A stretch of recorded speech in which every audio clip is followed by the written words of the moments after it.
ಬಹುಜನ ವಿಚಾರ ವೇದಿಕೆಯ ಕೆಜಿಎಫ್ ತಾಲೂಕು ಘಟಕಕ್ಕೆ ನೂತನ ಪದಾಧಿಕಾರಿಗಳ ಆಯ್ಕೆ. ಅಕ್ಷರ ಅಕಾಡೆಮಿ ಅಧ್ಯಕ್ಷ ರಾಜಣ್ಣ ಮತ್ತು ವೇದಿಕೆಯ ಜಿಲ್ಲಾಧ್ಯಕ್ಷ ಚಿನ್ನರವರ ನೇತೃತ್ವದಲ್ಲಿ ನಡೆದ ಪದಾಧಿಕಾರಿಗಳ ಆಯ್ಕೆ. ಸಮಾಜದಲ್ಲಿ ಶೈಕ್ಷಣಿಕ ಸಾಮಾಜಿಕ ಜಾಗೃತಿ ಮೂಡಿಸುವ ಉದ್ದೇಶದಿಂದ ಬೇತಮಂಗಲದ ಪ್ರವಾಸಿ ಮಂದಿರದಲ್ಲಿ ನಡೆದ ಸಭೆಯಲ್ಲಿ ಬಹುಜನ ವಿಚಾರ ವೇದಿಕೆಯ ಜಿಲ್ಲಾಧ್ಯಕ್ಷ ಎಸ್ ಚಿನ್ನರವರ ಅಧ್ಯಕ್ಷತೆಯಲ್ಲಿ ಕೆಜಿಎಫ್ ತಾಲೂಕು ಘಟಕಕ್ಕೆ ನೂತನ ಹಂಗಾಮಿ ಪದಾಧಿಕಾರಿಗಳನ್ನ ಆಯ್ಕೆ ಮಾಡಲಾಯಿತು. ಅಧ್ಯಕ್ಷರಾಗಿ ನ್ಯೂಟನ್ ಪ್ರಶಾಂತ್, ಹಿರಿಯ ಉಪಾಧ್ಯಕ್ಷರಾಗಿ ಹರೀಶ್, ಉಪಾಧ್ಯಕ್ಷರಾಗಿ ಮಂಜುನಾಥ್, ಪ್ರಧಾನ ಕಾರ್ಯದರ್ಶಿಯಾಗಿ ಜಯರಾಮ್, ಕಾರ್ಯದರ್ಶಿಗಳಾಗಿ ಮುನೇಶ್, ಸುಪ್ರೀತ್, ಸುದೀಪ್, ಖಜಾಂಚಿಯಾಗಿ ಸುನಿಲ್ ಕುಮಾರ್ ಅವರು ಆಯ್ಕೆಯಾದರು. ಈ ವೇಳೆ ಮಾತನಾಡಿದ ಅಕ್ಷರ ಅಕಾಡೆಮಿಯ ಅಧ್ಯಕ್ಷ ರಾಜಣ್ಣ, ಸಂವಿಧಾನದ ಚೌಕಟ್ಟಿನಲ್ಲಿ ಪ್ರಬುದ್ಧ ಭಾರತವನ್ನ ಕಟ್ಟುವುದು ಹಾಗೂ ಮಹಾಪುರುಷರಾದ ಅಂಬೇಡ್ಕರ್, ಜ್ಯೋತಿಬಾ ಫುಲೆ, ಪೆರಿಯಾರ್ ರಂತಹ ನಾಯಕರ ಸೈದ್ಧಾಂತಿಕ ವಿಚಾರಗಳನ್ನ ಯುವ ಪೀಳಿಗೆಗೆ ತಲುಪಿಸುವುದು ಈ ಸಂಘಟನೆಯ ಆಶಯವಾಗಿದೆ. ಇನ್ನು ಕೋಲಾರದಲ್ಲಿ 40 ಲಕ್ಷ ರೂಪಾಯಿ ವೆಚ್ಚದಲ್ಲಿ 4 ಅಂತಸ್ತಿನ ಸುಸಜ್ಜಿತ ಅಕ್ಷರ ಅಕಾಡೆಮಿಯು ನಿರ್ಮಾಣವಾಗುತ್ತಿದ್ದು, ಇಲ್ಲಿ ಬಡ ಮತ್ತು ಹಿಂದುಳಿದ ವರ್ಗದ ವಿದ್ಯಾರ್ಥಿಗಳಿಗೆ ಎಫ್ಡಿಎ, ಎಸ್ಡಿಎ, ಪೊಲೀಸ್ ಸೇರಿದಂತೆ ಸ್ಪರ್ಧಾತ್ಮಕ ಪರೀಕ್ಷೆಗಳಿಗೆ ಉಚಿತವಾಗಿ ಕೋಚಿಂಗ್ ನೀಡಲಾಗುವುದು ಎಂದು ತಿಳಿಸಿದರು. ಈ ಸಂದರ್ಭದಲ್ಲಿ ಸಂಘಟನೆಯ ಪ್ರಮುಖರಾದ ಅಫ್ರೋಜ್ ಪಾಷಾ, ಪ್ರಸನ್ನ, ಶ್ರೀಕಾಂತ್, ಪ್ರಕಾಶ್, ನಿತಿನ್, ಆನಂದ್, ದೀಕ್ಷಿತ್, ಬಂಗಾರಪೇಟೆ ಬಾಬು ಸೇರಿದಂತೆ ಇತರೆ ಮುಖಂಡರು ಉಪಸ್ಥಿತರಿದ್ದು ನೂತನ ಪದಾಧಿಕಾರಿಗಳಿಗೆ ಶುಭ ಕೋರಿದರು. ಬಹುಜನ ವಿಚಾರ ವೇದಿಕೆಯ ನೂತನ ಪದಾಧಿಕಾರಿಗಳ ಆಯ್ಕೆಯನ್ನ ಇವತ್ತು ಬೇತಮಂಗಲದ ಪ್ರವಾಸಿ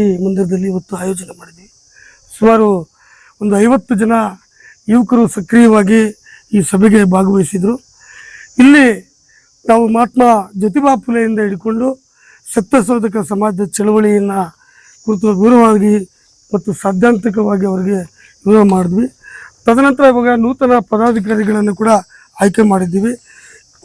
ಅಧ್ಯಕ್ಷರಾಗಿ ನ್ಯೂಟನ್ ಪ್ರಶಾಂತ್ ಅನ್ನೋರನ್ನ ಮಾಡಿದ್ದೀವಿ.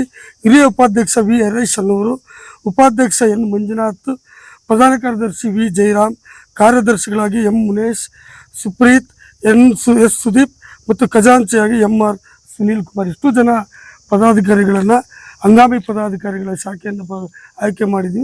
ಹಾಗಾಗಿ ಈ ಸಭೆಯಲ್ಲಿ ಆಯ್ಕೆಯಾದಂಥ ಎಲ್ಲ ಪದಾಧಿಕಾರಿಗಳನ್ನು ನಾವು ಅಭಿನಂದಿಸಿದ್ವಿ. ಸಂಘಟನೆ ಮೂಲ ಉದ್ದೇಶ ಏನು?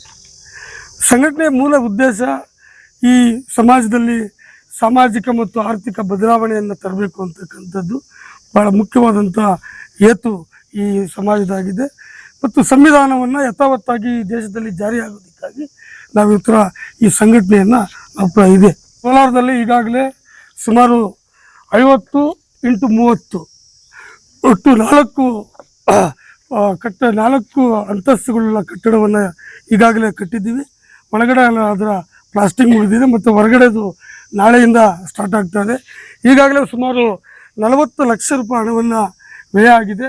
ಇನ್ನು ಅದಕ್ಕೆ ಇಂಟೀರಿಯಲ್ಲು ಡಿಸೈನ್ ಅದು ಸುಮಾರು ಇನ್ನು ಹತ್ರ 1 ಕೋಟಿ ರೂಪಾಯಿ ಹೋಗುವಂಥ ಸಾಧ್ಯತೆ ಇದೆ. ಅದಕ್ಕಾಗಿ ನಾವು ಯಾರು ಈ ಸಮಾಜದಲ್ಲಿ ಜ್ಞಾನ ವಿದ್ಯೆಯನ್ನು ಪಡ್ಕೊಂಡು ಆರ್ಥಿಕವಾಗಿ ಸಬಲರಾಗಿದ್ದೀವಿ, ಮತ್ತು ನಾವು ಈ ಸಮಾಜಕ್ಕೆ ಪೇಬ್ಯಾಕ್ ದಿ ಸೊಸೈಟಿ ಅನ್ನೋ ಒಂದು ಕಾರ್ಯಕ್ರಮ ಇಟ್ಕೊಂಡು ನಾವೆಲ್ಲ ಕೂಡ ಅದ್ರ ಕಣ ಹಾಕಿ ಉಚಿತವಾಗಿ ಅಲ್ಲಿ ನಮ್ಮ PDO, sub inspector, SDC, FDC coaching centre ಮಾಡೋ ಮೂಲಕ ಹೊಸ ತಲೆಮಾರನ್ನು ಆ ಅಕಾಡೆಮಿಯಲ್ಲಿ ಅಕ್ಷರ ಅಕಾಡೆಮಿ ಮೂಲಕ ಕಟ್ತೀವಿ.